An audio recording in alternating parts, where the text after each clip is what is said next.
Hello, thank you for joining me. Today we're going to be doing two DIYs, one using a 1.5 by 6 piece of wood and the other using a square pan from Dollar Tree.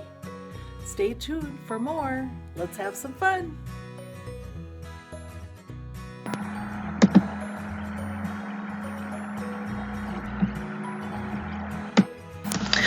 Okay, here I am. I'm just painting that wood piece with the Wicker White paint that I love. Just applying it to all sides except the roof, because on this one I'm going to put a little roof on it and also a decal that I cut out. This is the other one. I painted it white underneath, even though I was going to cover it because the cloth was kind of thin. And with the white behind there, it just looked a whole lot better. I put some Aleene's glue on there and just fussed with it to get it pulled and tucked into place and set it aside to dry. Here I'm putting on the Bless Our Nest that I found on Etsy and cut that out with my Cricut machine, and I will put a link to that in below. Putting a little bit of the Mod Podge on there just to keep everything in place and nothing peels off, and it just stays nice and clean.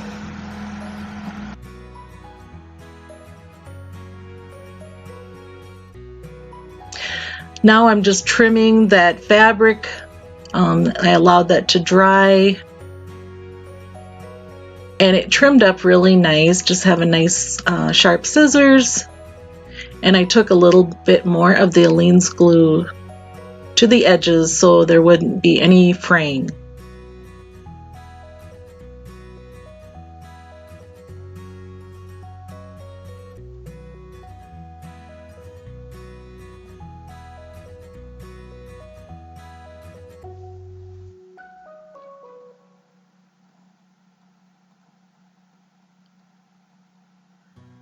Now I'm putting a little bit of the jute string around that, tying a little bow.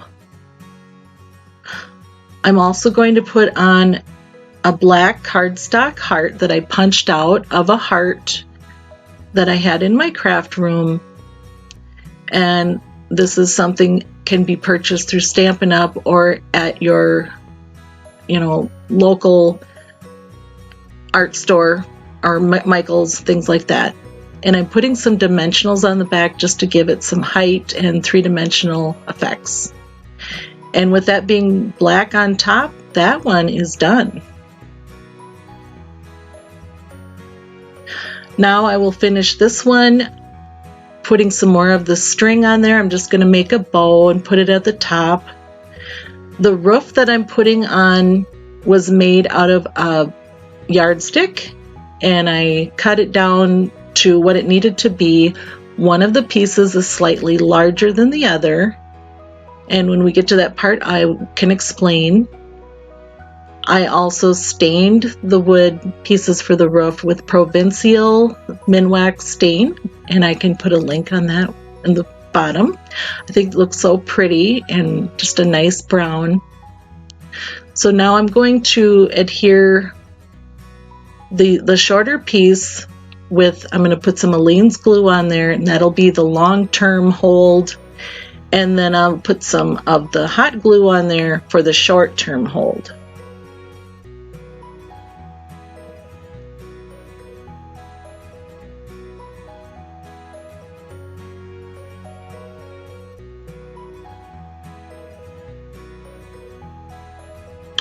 Okay, and I put it so there's the overlap on the front, and I'm holding it in place, and that is the little slightly shorter piece.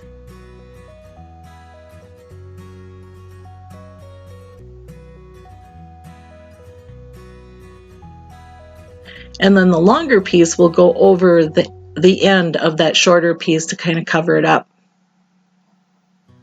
And those are done. I had a lot of fun making them.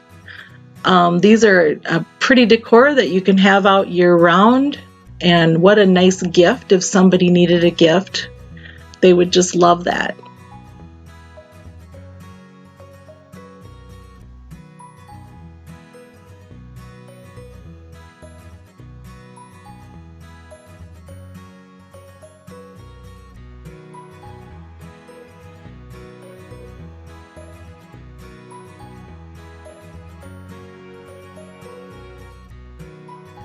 On to our second DIY. This is some foam board, and I am just cutting it, or I'm using that yardstick again and just showing you that that's the foam board, cutting it with the scissors. I ended up using an X-Acto knife, but it is the width of that yardstick.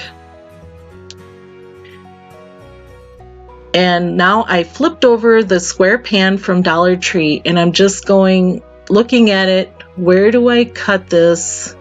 Because it's angled, it's wider at the top. When you flip over the pan, it's wider at the top and a little narrower at the bottom. So I had to take my foam and, cut it at an angle. And so this is where I'm just figuring that out and fussing with it so I can get it right. I'm going to do it on the foam first, then I'll put it on the yardstick and cut the actual pieces on that.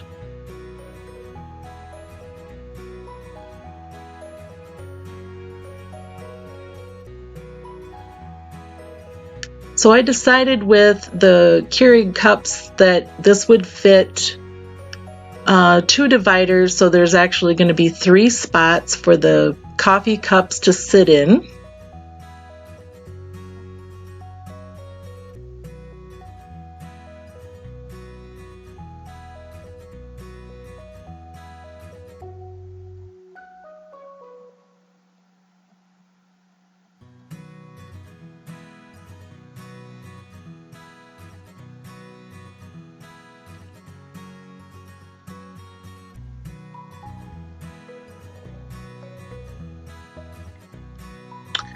Okay, now I have taken and went to the saw and I've cut my pieces that were exactly what I had for the foam pieces, and I can set those in there. And what I'm going to use for the glue is the E6000, because that will work fine with the wood and the metal. And then that's our long-term glue, and then the short-term would be the hot glue. And I just did that with both of them, set them in, and held them in place until it hardened.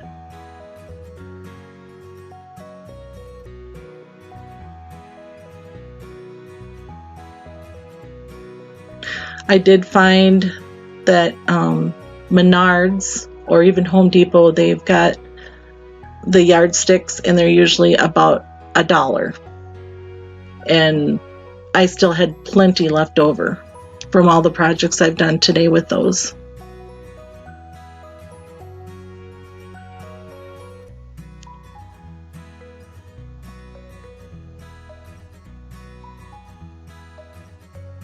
I took a scrap piece of wood and I'm going to apply that to the bottom, just on the one side, so it gives the pan a little bit of an angle. And so the coffee cups can kind of slide down as you take one out. They'll just slide down to the end. Same way of applying it to the back.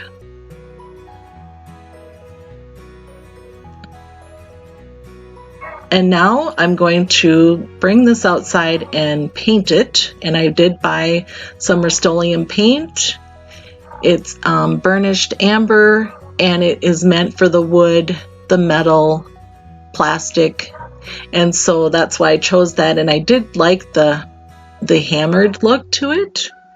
Kind of reminded me of coffee, and so I painted that and brought it back in the house. Here's another piece of the yardstick, same glues, applying that to the end, and I'm just going to paint that black. And then I did use my Cricut cutter again, and I cut out of white vinyl. I cut out the word coffee. And I wanted to add a little white edging to it just to give it a little extra something. So we put a little paint on there.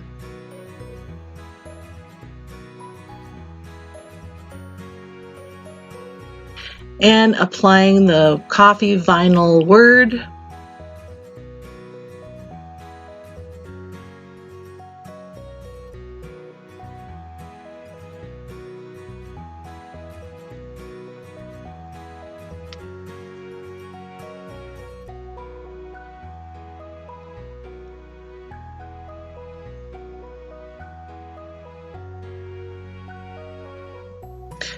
And here it is. I did put some Mod Podge over that word as well, just to keep things in place, but here it is in action. When I get my coffee bar set up and going, this is going to go in it. I thought it turned out really cute. I was trying to decide what to make with this little square pan, and this is what I came up with.